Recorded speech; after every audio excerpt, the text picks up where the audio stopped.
Hello everyone, जय हिंद। कैसे हो आप सभी लोग? आई होप आप सभी स्वस्थ होगे। तो देखो यार, एयरफोर्स अग्निवीर की वैकेंसी नोटिफिकेशन आ चुका है। और जैसा कि आप सभी को पता होगा, मैंने आपसे बोला था कि जो इसका नोटिफिकेशन है सितंबर लास्ट तक आपको देखने को मिल जाएगा। फिलहाल इसका फुल नोटिफिकेशन तो अभी नहीं आया, लेकिन इसका जो शॉर्ट नोटिस है वो सितंबर लास्ट में आ गया है। और मैंने पहले भी आपसे बोला था कि जो इसका एग्ज़ाम डेट है मेरे हिसाब से एक्सपेक्टेड दिसंबर से जनवरी के बीच मान के चलो। और आपका एग्ज़ाम जनवरी में होने वाला है, ठीक है। तो सब कुछ बात करेंगे, डिटेल बात करेंगे कि क्या कुछ रहने वाला है, एज क्या रहेगा, पेपर पैटर्न क्या रहता है, एलिजिबिलिटी क्या रहती है, फीमेल को इस बार एलिजिबल किया गया है पहली बार, तो क्या स्पेशल रहना है फीमेल के लिए, इनके लिए टोटल वैकेंसी कितनी रह सकती है, और क्या कुछ रहने वाला, मतलब फिजिकल स्टैंडर्ड क्या रहने वाला है। तो सारी बातें करेंगे, ठीक है। तो चलिए स्टार्ट करते हैं। सबसे पहले बात करें, अगर एप्लीकेशन जब आपका फॉर्म का फिलअप होगा तो आपका फॉर्म देखो नवंबर फिलअप होगा, जैसा कि एयरफोर्स तरफ से बोला गया है। और टोटल फॉर्म फिलअप के लिए आपको 10 से 11 दिन का समय मिलने वाला है, ठीक है। टोटल आपको 10 से 11 दिन समय मिलने वाला है नवंबर के महीने में। और मेरे हिसाब से अब जो आपका एप्लीकेशन फॉर्म है मिड नवंबर में फिल होगा, तो 10 तारीख के बाद यहाँ तक मुझे लगता है फॉर्म आपका स्टार्ट होने वाला है। अगर आगे बात करें हम कि क्वालिफिकेशन क्या रहती है, इसमें काफ़ी लोग कंफ्यूज रहते हैं कि क्वालिफिकेशन क्या रहती है। जैसे बोला गया थोड़ा कि ट्वेल्थ में मतलब जो परसेंटेज वाला ना, इसमें वो थोड़ा सा लोग कंफ्यूज रहते हैं। देखो पहली बात तो नेवी की तरह इसमें जो एडमिट कार्ड है परसेंटेज में नहीं आता है, ठीक। तो इसमें कंफ्यूज मत होना कि इसमें भी 90%, 95% चाहिए, ऐसा कोई सीन नहीं होता इसमें।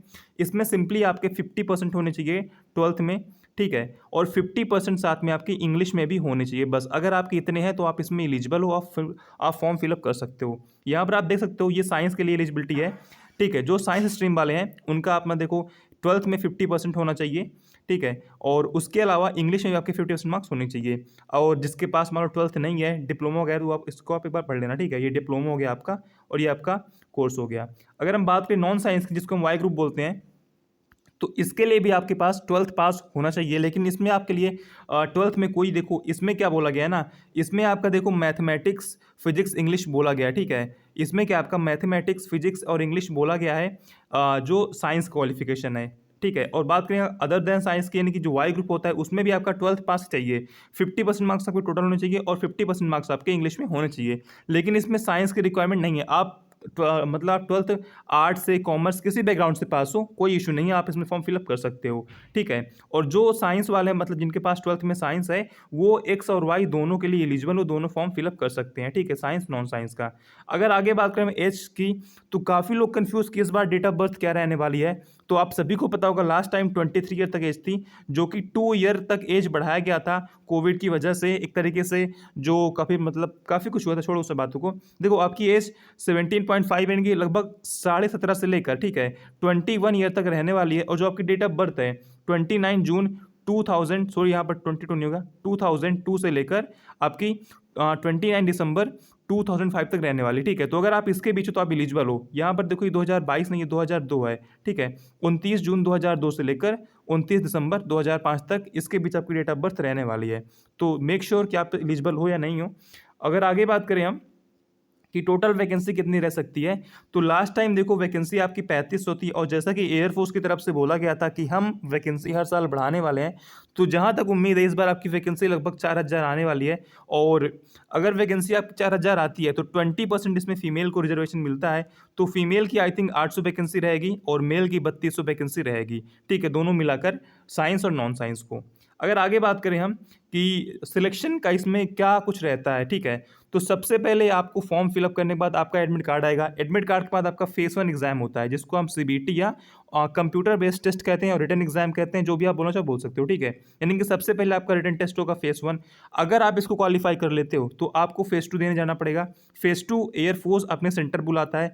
इस बार टोटल आपके 7 सेंटर थे और एयरफोर्स ने बुलाया था, ठीक है। सेंटर आपके बिहार में है, पटना में, यूपी कानपुर में है, असम गुवाहाटी में है, ठीक है। ऐसे सेंटर मतलब एयरफोर्स के होते हैं। तो आप जब फेस 2 आप जब फॉर्म फिलअप करोगे तो फेस 2 का जो सेंटर होता है वो थोड़ा आप देख कर भरना कि आप सेंटर कहाँ डाल रहे हो, ठीक है। क्योंकि आपको फेस 2 वहीं देने जाना पड़ेगा। फेस 2 आप क्वालिफाई कर लोगे तो आपका मेडिकल होगा, ठीक है। सब कुछ बताऊंगा मैं क्या कुछ रहता है।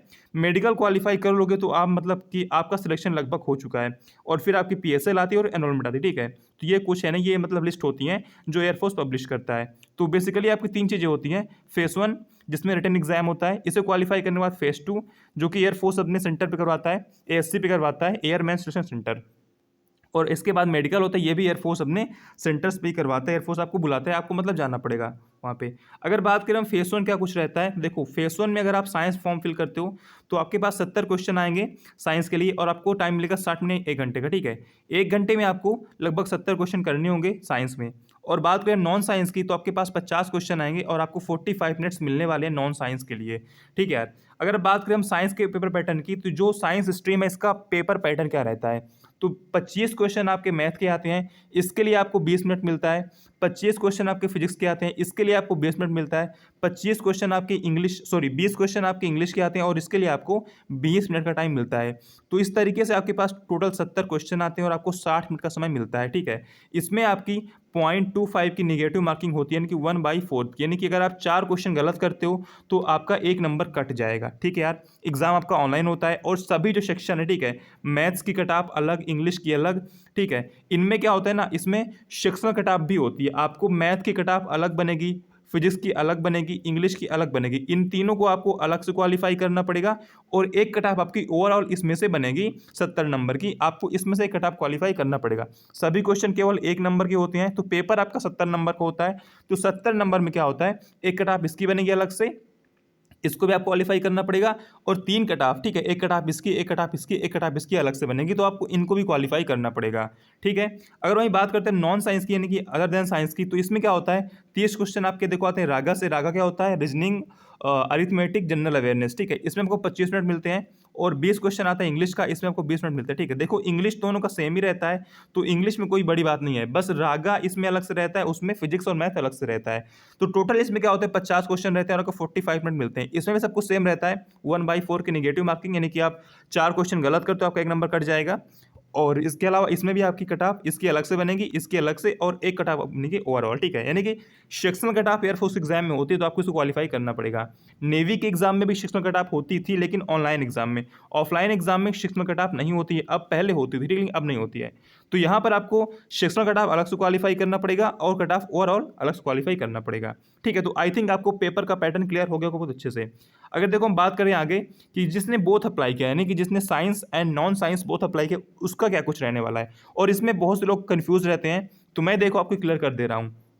देखो जिसने बोथ अप्लाई किया है उसके पास टोटल 100 क्वेश्चन रहेंगे और उसको 85 मिनट का समय मिलने वाला है। एक बात ध्यान देना आप, ये जो टाइम आपको देखो अलग से मिलता है, ये मत सोचना कि यार मतलब पूरा टाइम आपका इकट्ठा रहता है, ऐसा कुछ नहीं रहता है। सभी सेक्शन के लिए आपको टाइम अलग से मिलता है। मतलब जैसे आप पहले 25 क्वेश्चन मैथ के करोगे तो कंप्यूटर आपका बंद हो जाएगा, बंद नहीं होगा, मतलब कि आपका जो सेक्शन है वो सबमिट हो जाएगा। उसके बाद आपको 2-3 मिनट का वेट करना पड़ेगा और उसके बाद जो है आपका अगला सेक्शन आएगा।